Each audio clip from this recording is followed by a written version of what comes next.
So hello friends, कैसे हैं आप लोग? I hope you are fine. तो आज पेपर नंबर 12 का एनालिसिस करेंगे। इसमें कौन से चैप्टर ज्यादा इंपॉर्टेंट है, कौन से पूछे जाते हैं एग्जाम में और कैसे प्रिपेयर करने हैं और कहां से प्रिपेयर करने हैं।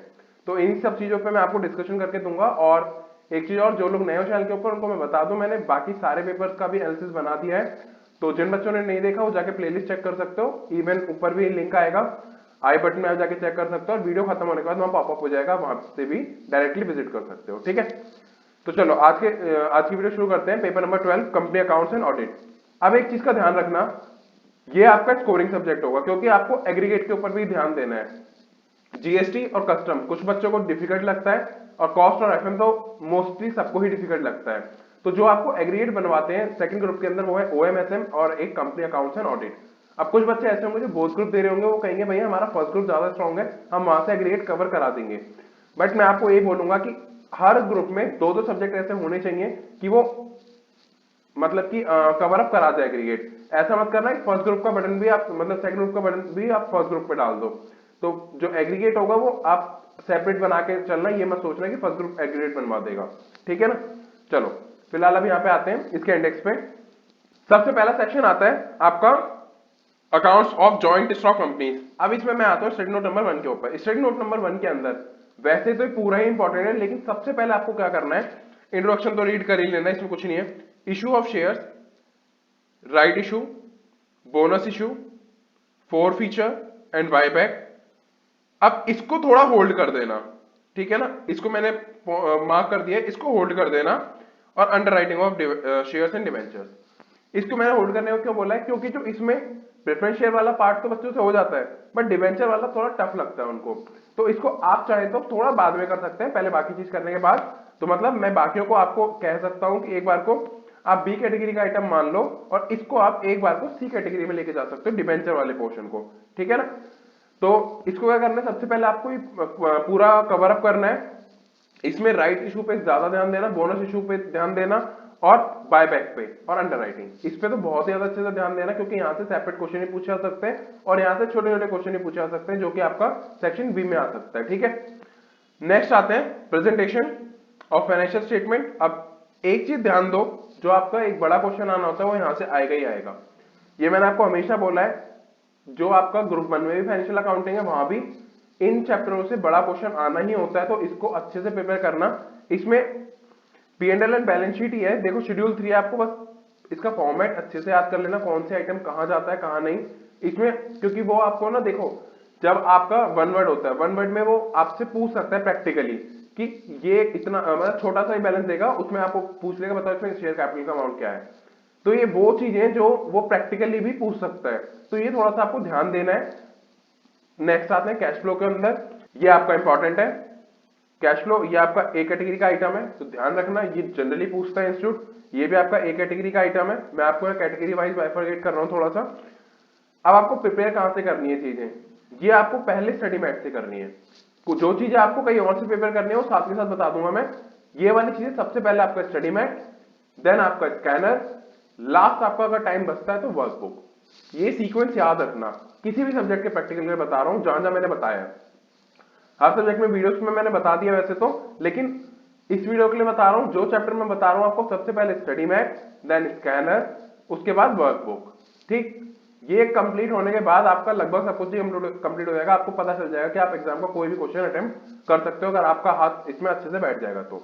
नेक्स्ट आते हैं अकाउंट ऑफ बैंकिंग, इलेक्ट्रिसिटी और इंश्योरेंस। इसमें सबसे ज्यादा इंपॉर्टेंट क्या है आपका, सबसे ज्यादा इंपॉर्टेंट है आपका इंश्योरेंस, ए कैटेगरी आइटम है। देन आपका बैंकिंग, ये आपका मैं बी कैटेगरी आइटम बनाऊंगा, और इलेक्ट्रिसिटी को मैं आपको सी कैटेगरी के लिए बोलूंगा। मतलब इलेक्ट्रिसिटी आप कर रहे हो, जिसमें मैं सी लिख रहा हूं ना, वो वाले जब करने, जब आपका पूरा सिलेबस कंप्लीट हो जाए करना, वो भी है, छोड़ना कुछ नहीं है, लेकिन सबसे पहले इंपॉर्टेंट वाला, क्योंकि एट द एंड जाके क्या होता है ना, टाइम कम बचता है, तो उसमें बच्चा फिर वो वाला टॉपिक छोड़ देता है जो कि इंपॉर्टेंट कम होते हैं। मैं ये नहीं कहता कि इलेक्ट्रिसिटी से क्वेश्चन नहीं आता, आता है, लेकिन बैंक और इंश्योरेंस से प्रोबेबिलिटी ज्यादा होती है, तो सबसे पहले हम वो वाली चीज करेंगे ना जहां से ज्यादा चांसेस आने के, पहले वो कवर अप हो जाए। तो इसीलिए पहले बैंकिंग, इंश्योरेंस एंड देन आपको इलेक्ट्रिसिटी। ठीक है, अकाउंटिंग स्टैंडर्ड्स कौन कौन से ज्यादा इंपॉर्टेंट है, करने सारे हैं, छोड़ कोई मत देना। ठीक है ना? 11 आपका इंपॉर्टेंट है, गवर्नमेंट ग्रांट्स आपका यहां से इंपॉर्टेंट है, इसमें आपसे ज्यादातर वो ये पूछ रहे थे पहले ग्रांट दी है देन वापस ले ली तो बताओ उसका कैसे ट्रीटमेंट करना है। वो क्वेश्चन आपने देखे होंगे, स्टडी मैट वाले क्वेश्चन कर लो, मोर देन सफिशिएंट है, इससे ज्यादा आप वो आपसे एक्सपेक्टेशन नहीं करेंगे। देन बोरोइंग कॉस्ट आपका इंपॉर्टेंट है, ये आपका इतना इंपॉर्टेंट नहीं है इसलिए आप इसको बाद में कर सकते हो, ठीक है। सेगमेंट रिपोर्टिंग भी आपका इतना इंपॉर्टेंट नहीं है, इसको आप बाद में कर सकते हो। बाद में करने का मतलब सी कैटेगरी वाले आइटम के साथ, ठीक है। रिलेटेड पार्टी डिस्क्लोजर भी आपका ऐसा इतना इंपॉर्टेंट नहीं है इस बार के लिए, और AS19 आपका बिल्कुल इंपॉर्टेंट है। तो मतलब आपके ये जो चार हैं, AS11, AS12, AS16 and AS19, ये चार इंडेक्स तो बहुत अच्छे से कर लेना। और जो बाकी हैं बाकी भी कर रहे थे, AS कोई मत छोड़ना, AS से वो प्रैक्टिकल क्वेश्चन भी पूछ सकता है और थ्योरी भी पूछ सकता है, उसको जो मन करेगा वो पूछ लेगा। बोरोइंग कॉस्ट है, बोरोइंग कॉस्ट में से वो पूछ लेता है, छोटे छोटे थ्योरी क्वेश्चन भी बना देता है। तो ये चीज आप, और शॉर्ट नोट मैंने लास्ट टाइम टेलीग्राम ग्रुप में शेयर कर दिए थे, तो आप लोग भी उनको रेफर कर सकते हो, ठीक है। शॉर्ट नोट के सिर्फ मैंने हेडिंग दी है, थ्योरी आपको प्रिपेयर करनी पड़ेगी। जो इंपॉर्टेंट शॉर्ट नोट्स हैं जहां से इंस्टीट्यूट पूछ सकता है वो मैंने वहां आपको शेयर कर दी है, ठीक है। सेक्शन बी पे आते हैं, ऑडिटिंग। ये थोड़ा सा बच्चों को टफ लगता है क्योंकि इसमें कंटेंट ज्यादा है, बच्चों को समझ नहीं आता कैसे क्या करना है, कहां से प्रिपेयर करना है। सबसे बड़ी प्रॉब्लम तो ये आती है, स्टडी मैट करें या फिर स्कैनर करें या फिर कोई और रेफरेंस बुक करें। तो उसके लिए मैं आपको बता देता हूं, एक चीज का ध्यान रखना, 6.1, 6.2, 6.3, 7.1, 7.2, 7.3, 7.4 इन सब में से क्वेश्चन आने हैं, ये तो श्योर शॉट है, ठीक है। मतलब कि आपको यहां से भी क्वेश्चन देखने को मिलेगा, यहां से भी देखने को मिलेगा, यहां से भी मिलेगा, छूटेगा कोई नहीं। तो प्रिपेयर किस तरह करना है, मतलब ये पूरा का पूरा ही ऐसा है जिसमें से आपको हर उसमें से क्वेश्चन मिलेंगे।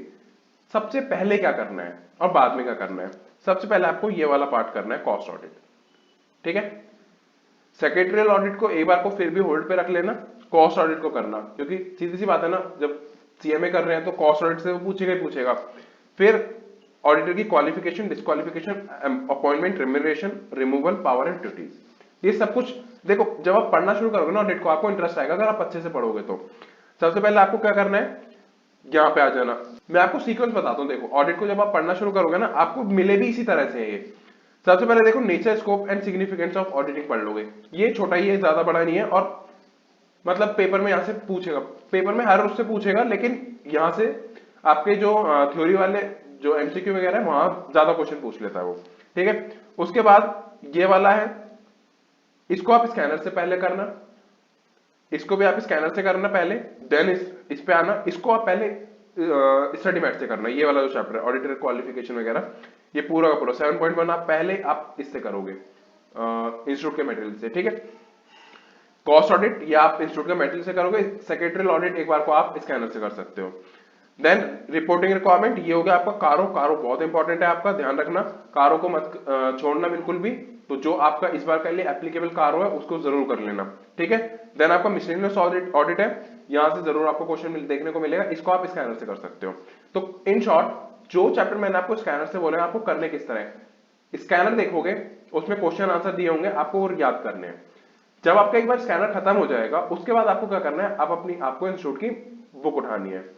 इंस्टीट्यूट का मेटेरियल उठाने के बाद में क्या करना है, अब आपको ये देखना है कि कौन कौन से टॉपिक ऐसे हैं जो कवर नहीं हुए स्कैनर में, उन टॉपिक को मार्क करके वो चीज एक बार याद कर लेना, पता होना चाहिए कि वो चीज है क्या, ठीक है। अगर कोई ऐसा टॉपिक छूट रहा है तो जनरली स्कैनर में लगभग सब कुछ कंप्लीट हो जाएगा। स्कैनर में इसलिए बोल रहा हूं आपको, स्कैनर में क्वेश्चन आंसर फॉर्मेट में चीजें होती हैं। फॉर एग्जाम्पल मान लो उसने बोला ड्यूटीज ऑफ ऑडिटर, तो जब बुक में आप देखोगे तो वहां पैराग्राफ और उसमें है, मतलब पॉइंट्स में भी है, तो वो उसमें भी काफी थ्योरी लिखी हुई है। जब आप स्कैनर में जाओगे, स्कैनर में आपको 2D पॉइंट आंसर दिया होगा और अच्छी प्रेजेंटेशन के साथ दिया होगा।